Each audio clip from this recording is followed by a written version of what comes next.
Hi, David. Here we are. I've got your watch, and it is evaluation day.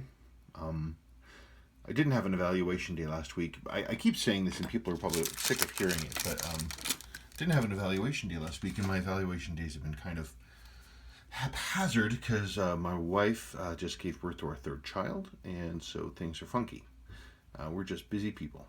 Anyway, let's talk about your fantastic watch. You bought this watch brand new in the Navy in the early 1970s. You sent it to Seiko. Seiko couldn't do anything for you. Okay, fine. Let's talk numbers. It's not bad. Not bad. Some beat error. Decent numbers. Now, the interesting thing is, it's only running now because I did a little bit of work to it. Because Seiko had this thing open, and I think they pulled the balance, and they put it back incorrectly so that it wouldn't run. I don't know, it's funky, and there's some other funky stuff too. But right now, I'm not seeing anything weird here. It's lowish amplitude, a little bit of beat error. This is an adjustment. It's not a big deal. There's nothing here that alarms me. It just looks like a relatively unserviced watch. Let's talk cosmetics. Yeah, so you bought this watch in 1971 from the United States Navy. This is the real deal. I'll try and get this up.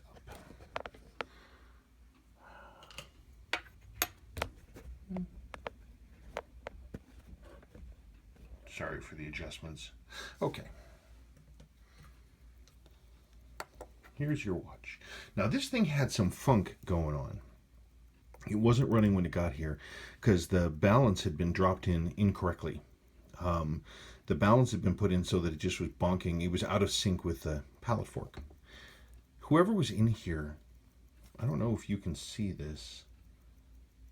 Yes, I think you can. See this white flake that's right here? That's a chunk of skin. That's a skin flake. And the entire inside of this thing is filled with these weird skin flakes. Not only that, this lever, this adjustment lever, this adjusts for the beat error, is bent down. Somebody pushed this down. There's a piece of skin flake here, and this is bent, and the balance was in the wrong orientation.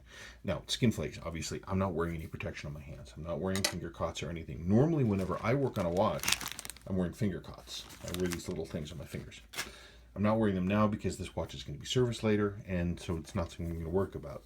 Somebody, assuming Seiko, had this thing open, and they weren't even slightly careful. The inside of the watch, I mean, the movement doesn't look bad. It's hazy, but it's dirty. And a big ass skin flake right there. What's up with that? It's not running badly, all told. It's, even the lower arbor port isn't that worn. Let's talk cosmetics. I don't see anything.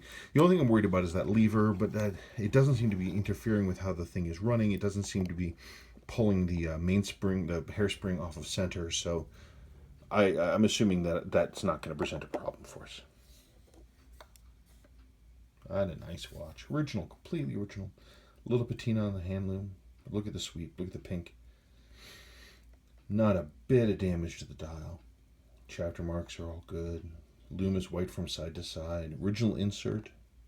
Isn't that beautiful? It's got a, it must have had service at some point because that's a Type 3 crystal. That's a later crystal, Type 3. This would have come originally with the Type 2, which we're the only company in the world that makes. But this is the Unicorn Flat Type 3. Nobody makes these. We have the Dome Top 3, which gives a nice double dome look. This is the Flat Top 3, which nobody makes. They don't exist. Unless you happen to find one in a watchmaker's estate, they don't exist. And they weren't used for very long. They were mostly made for a short time in the late 70s, mid-late 70s, 76, 77. I mean, because the Type 2s went all the way into 76, from what I've been able to see.